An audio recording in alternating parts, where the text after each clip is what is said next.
Stay with the Buddha. As I've said before many times, in our practice we must turn inwards and find the Buddha. Where is the Buddha? The Buddha is still alive to this very day. Go in and find him. Where is he?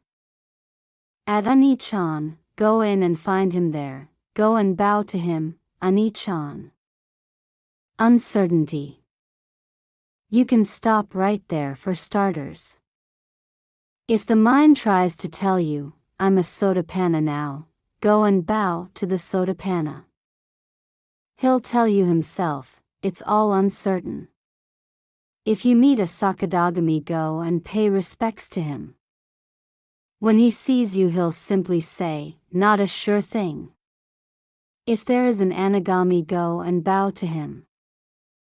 He'll tell you only one thing, uncertain. If you even meet an Arahant, go and bow to him, he'll tell you even more firmly, it's all even more uncertain. You'll hear the words of the noble ones, everything is uncertain, don't cling to anything. Don't just look at the Buddha like a simpleton. Don't cling to things, holding fast to them without letting go. Look at things as functions of the apparent and then send them on to transcendence. That's how you must be. There must be appearance and there must be transcendence. So I say, go to the Buddha. Where is the Buddha? The Buddha is the Dhamma. All the teachings in this world can be contained in this one teaching, anicca. Think about it. I've searched for over 40 years as a monk and this is all I could find. That and patient endurance. This is how to approach the Buddha's teaching anicca. It's all uncertain. No matter how sure the mind wants to be, just tell it, not sure. Whenever the mind wants to grab onto something as a sure thing, just say, it's not sure, it's transient. Just ram it down with this. Using the Dhamma of the Buddha, it all comes down to this. It's not that it's merely a momentary phenomenon. Whether standing, walking, sitting or lying down, you see everything in that way. Whether liking arises or dislike arises, you see it all in the same way. This is getting close to the Buddha, close to the Dhamma. Now I feel that this is a more valuable way to practice. All my practice from the early days up to the present time has been like this. I didn't actually rely on the scriptures, but then I didn't disregard them either. I didn't rely on a teacher, but then I didn't exactly go it alone. My practice was all neither this nor that.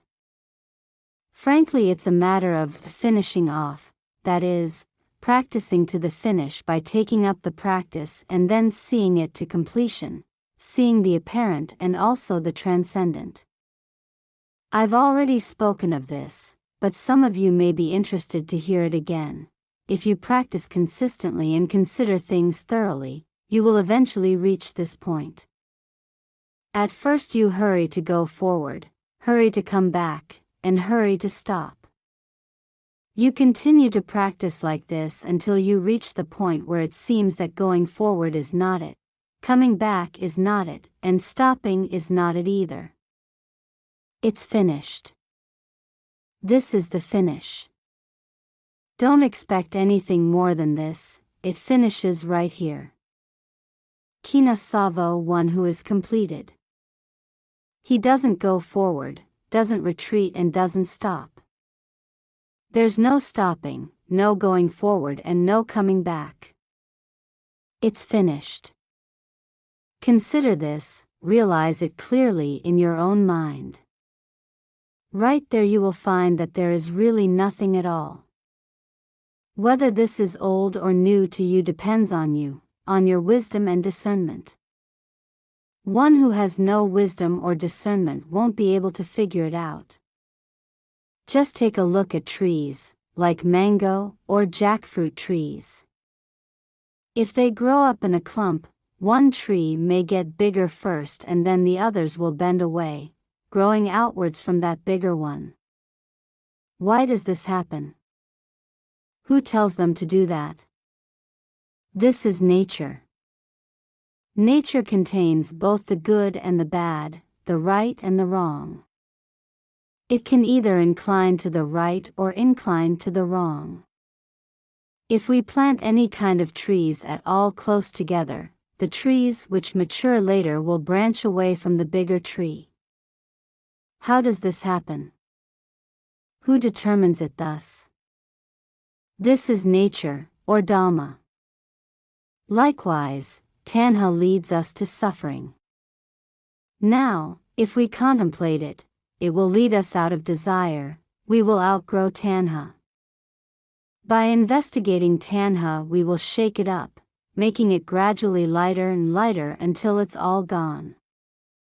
The same as the trees, does anybody order them to grow the way they do? They can't talk or move around and yet they know how to grow away from obstacles.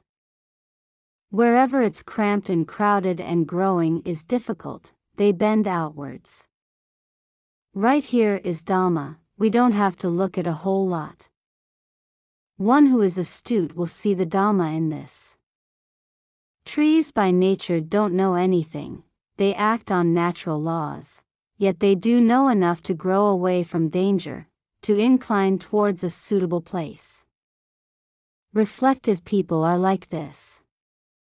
We go forth into the homeless life because we want to transcend suffering. What is it that makes us suffer? If we follow the trail inwards we will find out. That which we like and that which we don't like are suffering. If they are suffering then don't go so close to them. Do you want to fall in love with conditions or hate them? They're all uncertain.